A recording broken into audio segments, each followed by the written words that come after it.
Good morning mga Shombi, tara samahan niyo akong magluto. Kunin ang corned beef at ang lumpia, bigay ni tita. Tita, thank you po sa lumpia. Mali pa yung paghagis ko ng sangkalan. Pati sibuyas tsaka bawang, mali din. Hiwain na yan kung paano niyo gustong hiwain. Maliit lang yung corned beef ko pero dahil mahilig ako sa bawang at saka sa sibuyas, dadagdagan ko pa rin yung bawang. Gagawin natin 2 pieces. Tadtarin ang bawang, just like a pro.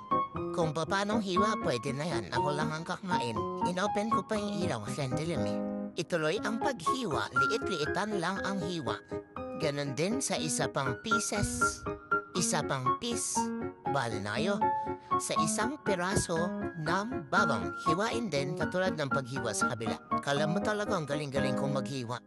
Nag-aral po ako na HRM pero parang wala pa akong natutunan sa lahat ng pinag-aralan ko. Ngayon, isunod ang sibuyas. Hiwa-hiwain. Ayon sa gusto niyang panghiwa, syempre. Ganyan yung paghiwa ko kasi itatoppings ko yung natirang sibuyas kapag luto na yung corned beef. Sorry hindi talaga ma-fancy tong pagbibideo ko. Wala lang. Di pa ako masyadong marunong mag-video, mag-edit ng mga video-video. Basta kung ano na lang makuhaan ko yun na yun. Etong pambukas namin ng lata, hindi ko talaga maunawaan to. Minsan nakukuha ko siya, minsan hindi. Yan, take 2. Parang nakuha ko na kung paano siya buksan. Pag yumaman ako talaga dito sa vlogging na pinagagagawa ko, bibili ako ng abrelata, yung madaling gamitin. Yan, pagkabukas ng kalan, magprito naman tayo ngayon. Thank you ulit, tita, sa iyong mga padalang food sa amin. Yan, ipila-pila ang mga lumpia.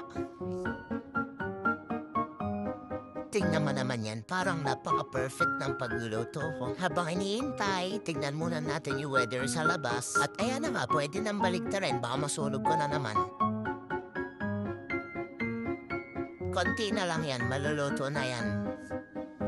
Ay, di pa pala, mukha pang maputla. Yan, fast forward, maluluto na. Magkikisa naman ako ngayon ng bawang for my corned beef. Bala kayo, hindi ko alam kung ano una, bawang ba o sibuyas.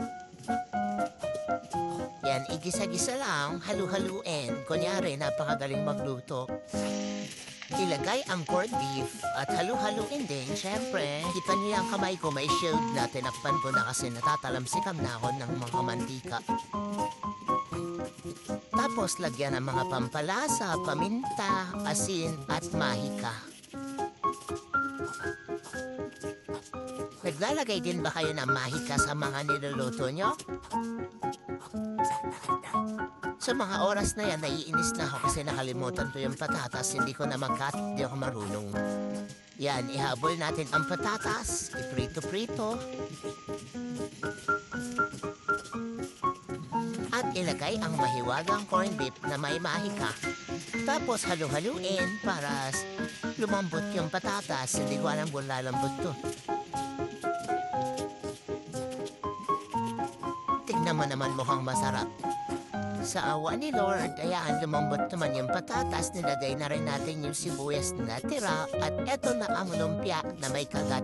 Siyempre kinagatan ko, nagutom na ako, bye-bye.